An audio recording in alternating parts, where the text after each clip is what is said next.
నమస్తే, welcome to special debate. నేను మోనికా. హిమాలయాల్లో ప్రకృతి ప్రకోపానికి కారణాలేంటి? చైనా మౌనం నేపాల్కు శాపంగా మారిందా? మున్ముందు భారత్కు ఇబ్బందులు తప్పవా? టిబెట్లో వరదలొస్తే ఆ ప్రభావం నేపాల్నే కాదు, ఇండియాలోని ఈశాన్య రాష్ట్రాలను తాకే పరిస్థితి ఉందా? డ్రాగన్ నిర్మిస్తున్న మెగా డ్యామ్ ఇప్పుడు అదే భయాన్ని రేకెత్తిస్తుంది. నేపాల్లో జరిగిన ఘటన అనుమానాలకు మరింత బలం చేకూరుస్తుంది. చైనా పాలకుల మౌనమే అసలైన విపత్తా? హిమాలయాల్లో సునామీకి కారణమేంటి? డ్రాగన్ హెచ్చరించి ఉంటే నష్టం తగ్గేదా? వరదలే కాదు, మున్ముందు నీటి కొరత ముప్పు తప్పదా? వార్నింగ్ బెల్పై ఇవాల్టి స్పెషల్ డిబేట్. టిబెట్లోని కెరుంగి కౌంటీలో మెరుపు వరదలు సంభవించిన దాదాపు 45 నిమిషాల పాటు నేపాల్కు అధికారిక సమాచారం అందలేదు.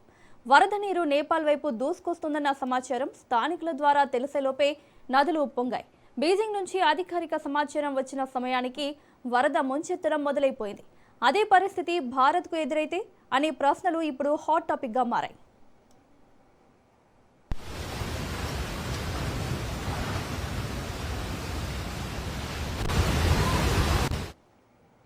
బ్రహ్మపుత్ర నది టిబెట్లో యార్లంగ్ జాంగ్బోగా పిలుస్తారు. ఆ నదిపైనే బీజింగ్ $167 బిలియన్ అంచనా వ్యయంతో భారీ జల విద్యుత్ ప్రాజెక్టు నిర్మిస్తోంది. ఇది పూర్తయితే చైనా నిర్మించిన త్రిగోర్జెస్ డ్యామ్ కంటే దాదాపు 3 రెట్లు పెద్దదిగా ఉండనుంది. ఆ ఆందోళన ఈశాన్య భారతంలో అలజడి రేపుతోంది. డ్యామ్ నిర్మిస్తున్న ప్రాంతం భౌగోళికంగా అత్యంత సున్నితమైంది. భూకంపాలు, కొండ చర్యలు, ఆకస్మిక వరదలు సంభవించే అవకాశాలున్న ప్రాంతంలో భారీ నిర్మాణం చేస్తోంది బీజింగ్.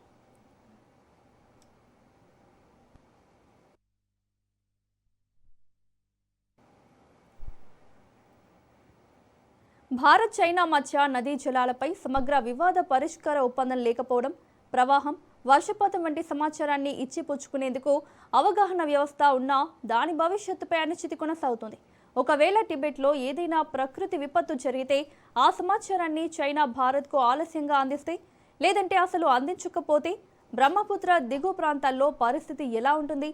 అంతేకాదు, డ్యామ్ నుంచి ఒక్కసారిగా భారీగా నీటిని విడుదల చేస్తే ఈశాన్య రాష్ట్రాలకు వాటర్ బాంబ్గా మారే ప్రమాదం ఉందన్న హెచ్చరికలు వినిపిస్తున్నాయి.